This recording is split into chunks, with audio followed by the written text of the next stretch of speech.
Unlucky. Unlucky. See, there is one map in the game where you can use Aerospray, but it's not. We're not seeing it today. We're not going to see it today. I will very quickly go through 2 more donations. Chugga Conroy, out here with $500. I've wanted to support a prize pool for a long time. I was looking forward to watching the Open today. Seemed like the perfect time. I hope this helps the best team go places. Thank you so much, Chugga Conroy. And yeah, I'm sure the best team's going to be very, very happy with that at the end of the day. Not only that, but SFAT coming through. $100. Hashtag free mailer. Hashtag free Splatoon. SFAT. Big Splatoon player. Big Smash player. I don't know. Maybe play Splatoon in his spare time. I don't know SFAT that well. But here we go. We're getting some gameplay, ladies and gentlemen. Splat Zones, Wahoo World, FTWavedash, and Melee. Oh, I'm FTWavedash. And I don't think it's Melee Nation facing off, but here we go. Yeah, it looks like it's FTWavedash versus Slippi, like we saw earlier on the graphics here. Now, as we're coming out here, I'm actually looking at both of these comps here, and on the side of FTWavedash, they're actually pulling out a heavy Splatling as we're seeing that Stingray come out right away. Heavy Splatling, a weapon that's been absent for a while, especially the Stingray version, but it does come through, and it is able to help find the charger. Only 2 people left alive on the side of Slippi, so there's going to be the Junior waiting on the side, but it does get taken out, and that's going to be a full wipe. FTWavedash asserting dominance early, moving up into the map and taking so much control. This is what I mean, Rissa. Look at this map right now. Even though it's not turf war, they want to make it all blue so they can just push up into the areas of the enemy team and just take all this control, but it's going to be Red Room looking for a snipe right now for this engagement. Yeah, on the side of Slippi here, we actually noticed that at the top there, all the team had their entire specials ready, and we saw them all pop those specials at the same time, use those specials at the same time. As they did that, though, they were not able to recap the zone, and one went down. Now we're seeing Slippi here trying to group up, trying to work together to get the picks that they can to get back into the zone, and 2 are down on the side of FTWavedash. That's 3 down. So right now, Slippi has to really make a move here if they want to cap the zone. The jumps are coming in, but a very nice snipe will shut down Biscuit, going a bit too aggressive, and they finally flip over the zone. You see the penalty points, plus 65. FTWavedash are going to have to break through those to continue chunking down their score. We see Kyo right now just on the side angle with the machine, trying to see if anyone's going to drop down, but it looks like he's going to try and stay alive and look for the regroup. Again, looking for the specials, but the armor is popped early. FTWin are going to try and make an engagement now. It does look like they're going to start moving forward, but the missiles will try to counter that push. Nautilus player goes down on the side of Slippi, which should allow FTWavedash to come through with this cloud, but the zone's not quite painted, but okay, it finally goes over in FTWavedash's favor. Yeah, we saw Nick there trying very hard to make sure that they could try to paint the zone, but unfortunately all the specials and the painting power of FTWavedash secured the zone for them. Now we see 1 down. Looks like Kyo's down on the side of FTWavedash here, and so Slippi is taking advantage of that, pushing up, grouping up together here to get another pick on Bert, and they are in control of the zone here, but it looks like it could switch back at any second.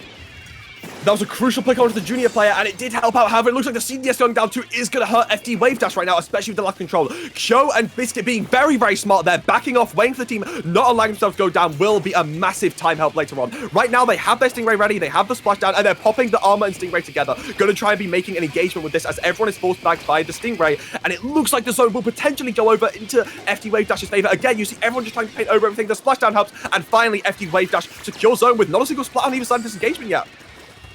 I know, we see both teams on either side of the map here just fighting back and forth for the zone here. Now, it was very crucial for FTWavedash to paint the zone there because that gave Slippi a penalty, which they didn't have before. So that was very good of them. They waited a minute there and waited till they were able to regroup, got one of the members on Slippi picked there, and now they're pushing back forward. They're painting around just like we were talking about. They have their specials ready here, and we're seeing Biscuit using that Stingray to try and make sure that Slippi stays back in their spawn. A nice Stingray usage, unfortunately didn't find a pick, but did slow them down quite a bit. And armor coming through to try and stop anyone falling to this bomb rush, and it does work out. Geordie play getting taken down on the side. 2 from Biscuit, playing so aggressively with this heavy Splatling and showing why he can still be used despite, all the naysayers. And that's just going to be the Nautilus left alive. Only 15 points remaining. This is looking like an FTWavedash victory here, Rissa. It really is here. We're seeing, this Inkjet come out on the side of Slippi, just trying to do something in the last seconds there, but in that moment, FTWavedash's penalty was completely gone, and they kept the zone, and they are going to go ahead and take game 1. Game 1 going over to FTWavedash, and they look strong. I like that look, Rissa. I really like that look from them.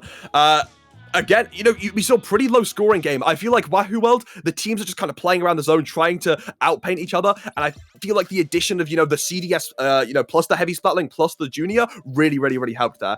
But now we're going to be moving away from splat zones and moving over to Rainmaker on Makamart. Do you want to go through Rainmaker? I will try my best here. So, Rainmaker is actually my favorite game mode in the game, and a lot of people don't necessarily like it that much. But so Rainmaker, what happens is in the middle of the map there is a weapon per se called the Rainmaker, and both teams will go into the middle of the map. They will try and pop that Rainmaker because it's going to have a shield around it, and then once they pop it, it's kind of like where you guys play flag football almost, kind of, where the team is going to want to take the Rainmaker. One team is going to take the Rainmaker and then move it to the other side of the map, their opposite side of their spawn. So they're going to take the Rainmaker over to the other team's spawn, and whoever gets it to either side of the map first is the winner. Yep, and that's a good explanation. I think sorry, I'm not gonna lie. I was reading through some of the donations as well, so I wasn't sure. But did you also mention the Rainmaker is a weapon, which is your kind of flag that bursts open? So people will be using that to try and get some pain and damage on the enemy team. Yeah, the Rainmaker is a weapon, so we're hopefully going to see some of that as we go into this. And the other thing too is sometimes in Rainmaker, you actually don't make it all the way to the other side of the map as you're carrying it. So in that case, whoever has the lowest points on the board, so basically whoever gets it the furthest, the closest to the other side spawn is the winner if neither team gets it all the way there. All right, and before we go into the game, I'm going to go through 3 more big donations that came through. First off, from, I believe that's Bellet? How would you pronounce that? Bellet? But a no comment donation, $100. Thank you very much. We're going to have Michael K coming through with $50. I haven't touched Splatoon in a year, but this showcase of support towards other competitive scenes, I have to give something. Good. Go Squids and Kids and hashtag free Melee and hashtag free Splatoon. Last one here is going to be from Fatality Falco, I believe also a Smash player, I'm pretty sure. That's good. Oh, sorry, Fatality Falcon, $69.69. You love to see it. More proud than words could describe of this cross-community solidarity. Hashtag free Splatoon, hashtag free Melee. Thank you so much for the Melee players coming out and supporting it. It's so nice to see. It is so nice. This is making me so happy. I just love this so much. So definitely thank you so much, everyone, for those donations that keep coming in. We really appreciate it. And just like that, we will be going into game 2 of the set. So Rainmaker on Makamart here. Let's see if my explanation worked and you guys are able to follow along, those who are not familiar with the game, with what's going on here. Now, as we see both of the teams come out here, their weapons, I'm actually interested on the side of Slippi. Red Rum coming out with that bamboo, so that's definitely interesting. Both teams going for very aggressive comps. You know, we don't have that traditional long-range backliner you might see.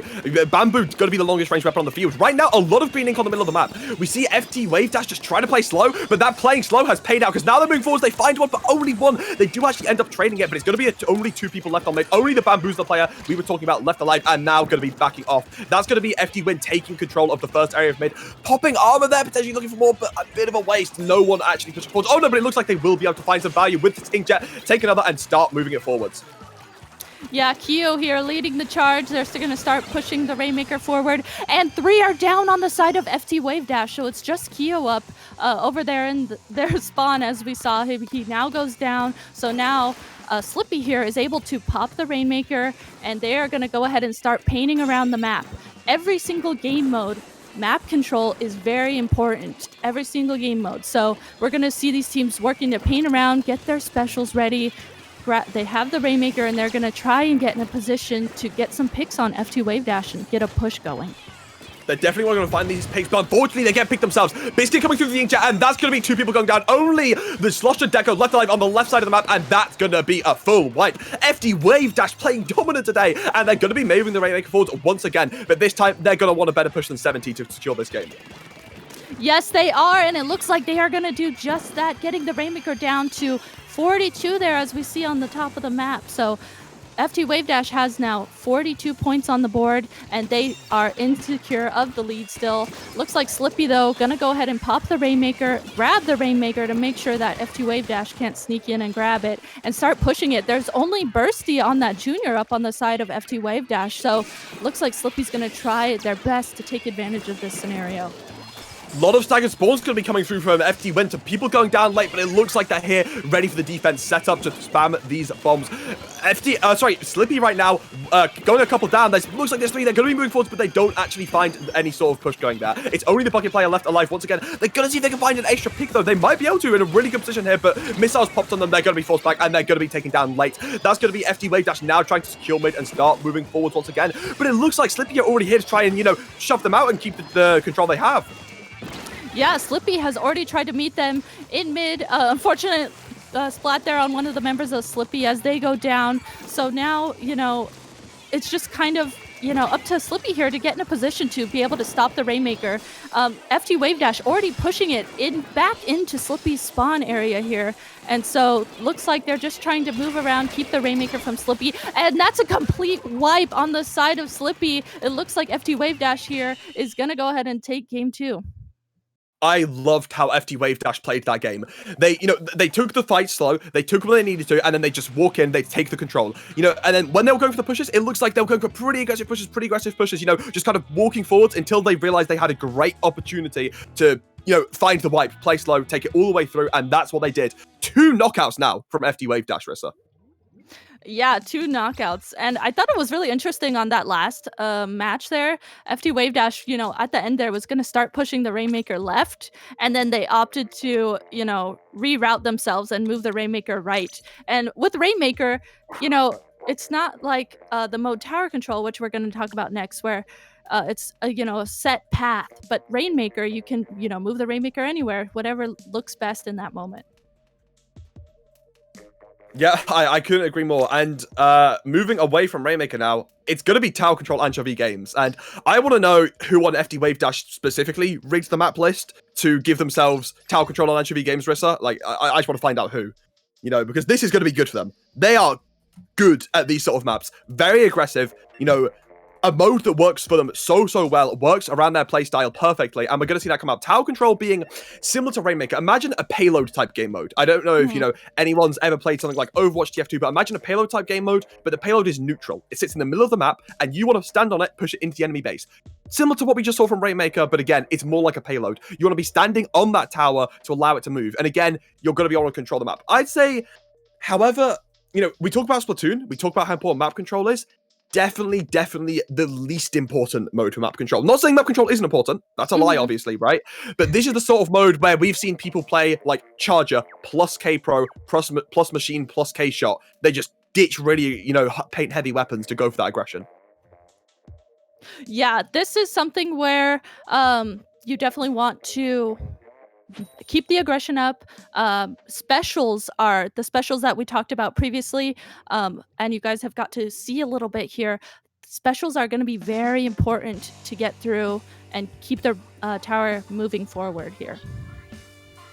Yep, and here we go. It's going to be Slippi with that aggressive comp, and again, FTWavedash aggressive comp as expected, but they do have quite a lot of paint control there. But this is a classic, FT win comp, FTWavedash comp. They're going to be playing aggressively, making space for Biscuit to walk forwards with that Nautilus and find, the ending picks. But right now, they're charging up specials. We see Stack right now trying to paint that ground, which will allow him to get his 10 missile special. With this Inkarma, they're going to go in fast now.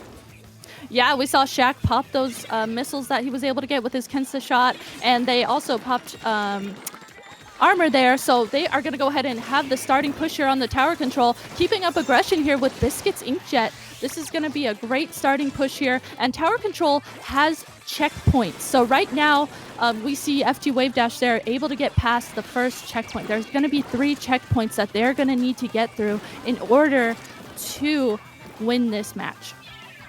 FTWavedash is just playing like it's just a well-oiled machine. It looks like a well-oiled machine. It looks like a well-oiled machine. They pump their specials at the perfect time. They move forward exactly where they need to. They take so much space, allow Biscuit to find that extra pick. There's only 25 points left on the board, Rissa. Look how far they are in their base. I feel bad for Slippi. This is destruction. There's only 2 people left alive. That's another going down. FTWavedash need to be stopped. They need to be stopped. And there's only 13 points left for Slippi to try and keep themselves in the series. Right now, we see the L3 player on that angle will try and take out one, and they do actually potentially find the second, but oh, here comes Biscuit from the heavens with his inkjet, takes out the L3 player, and that's the series going 3-0 in FTWavedash's favor as they move on to the grand finals.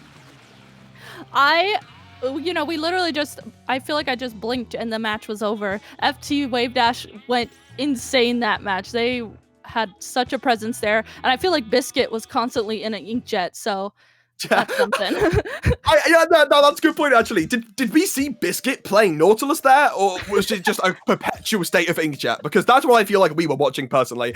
I mean, at the end, I was like, oh, finally they're going to slow the push down and we're not going to get an instant 3-KO 3-0. But then Biscuit just pops out of nowhere and shuts it down, you know? That was so well played from FTWen. They are looking to be... They don't want to drop games today. You know, they know the audience and they want to impress. They want to take this prize pot and they want to show that they are still the best in NA, Rissa. They really do. Like we were talking about how last week they lost their set in a league that